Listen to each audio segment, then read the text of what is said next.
বলেছেন কে? আল্লাহ রাব্বুল আলামিন বলেন ওয়ামা ইউমিনু আকসারুহুম বিল্লাহি ইল্লা ওয়াহুম মুশরিকুন। অধিকাংশ মানুষ ঈমান আনয়ন করার পরেও তারা মুশরিক। আচ্ছা, আপনি মুশরিক দেখতে পাচ্ছেন না? ওই যে আপনার নেতা, যেই নেতা ভোটের জন্য ক্ষমতায় যাওয়ার জন্য বড় বড় পোস্টারে লিখে দিয়েছে শারদীয় দুর্গা পূজার শুভেচ্ছা, এই তো মুশরিক।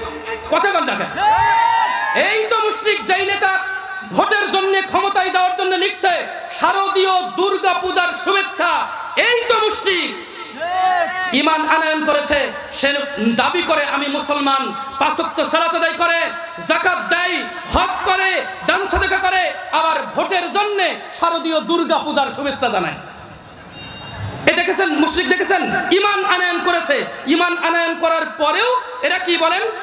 মুশরিক। যেই নেতা মন্দিরে গিয়ে, মন্দিরের যে উৎসব হয়, এই মন্দিরে উৎসব হচ্ছে হিন্দু ভাইদের উৎসব হচ্ছে, সেই উৎসবে গিয়ে তারা অর্থ দান করে। বোঝেন নাই? তারা কি করে?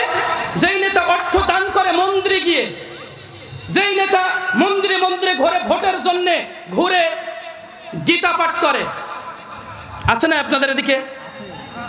আপনাদের বাংলাদেশে নেই নাকি? আমাদের বাংলাদেশে নেই? নেতারা কি করে? মন্দিরে গিয়ে যা দেবী সর্বভূত শান্তি রূপে ওম নমস্তস্যৈ নমো নমঃ অল্লং যষ্টং ষষ্ঠং প্রণাম পড়ে কি পড়ে না? কিসের জন্য? ভোটের জন্য।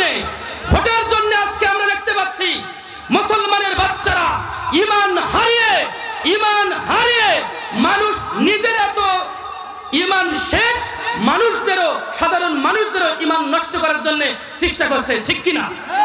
আজকে আমরা দেখতে পাচ্ছি যে গীতা পড়ছে, রাধা কৃষ্ণের ওয়াজ করছে, সেখানে মন্দিরে গিয়ে টাকা দান করছে তাদের উৎসবের জন্য।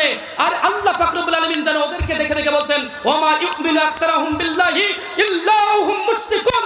অধিকাংশ মানুষ ঈমান আনয়ন করার পরেও মুশরিক। আপনি দেখতে পান না মুশরিককে?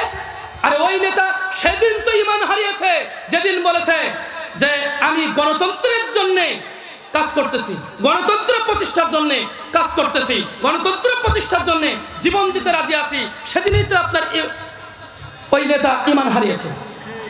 কারণ গণতন্ত্রের প্রথম মূল ধারাই লেখা আছে গণতন্ত্রের সমস্ত ক্ষমতার মালিক জনগণ। নাউজুবিল্লাহ বলেন। সমস্ত ক্ষমতার মালিক কে? আল্লাহ পাক রব্বুল আলামিন বলেন সূরা আলে ইমরান ২৬ নম্বর আয়াতে আল্লাহ রাব্বুল আলামিন বলেন কুলিল্লাহুম্মা মালিকাল মুলক। সমস্ত ক্ষমতার মালিক কে? সন্দেহ আছে মুসলমান? সমস্ত ক্ষমতার মালিক আল্লাহ বলছেন কে? আর তোমার নেতা বলছে সমস্ত ক্ষমতার মালিক আল্লাহ নয়, সমস্ত ক্ষমতার মালিক জনগণ। ওই তো মুশরিক। ওয়ামা ইউমিনু আকসারুহুম বিল্লাহি ইল্লা ওয়াহুম মুশরিকুন। অধিকাংশ মানুষ ঈমান আনয়ন করার পরেও তারা মুশরিক। কেন? কারণ আল্লাহর এই যে আল্লাহ হচ্ছে সমস্ত ক্ষমতার মালিক, আর সেই মালিক বানিয়েছে জনগণের। যেই মানুষ ৫ বার পাতলা পায়খানা আর ৫ বার বমি করলে তার দিকে আর তাকানো যায় না, সে নাকি ক্ষমতার মালিক। সে নাকি কিসের মালিক? ক্ষমতার মালিক। আর যখনই আমরা এইগুলো ধরিয়ে দিচ্ছি যে ভাই আপনি করেন না এইগুলা, তখনই আমাদের কখনো প্রোগ্রাম বাঁধা, কখনো আমাদের বক্তাদের মারা, কখনো গাড়ি ভাঙচুর করা, কখনো মসজিদ ভাঙচুর করা, আছে না নাই?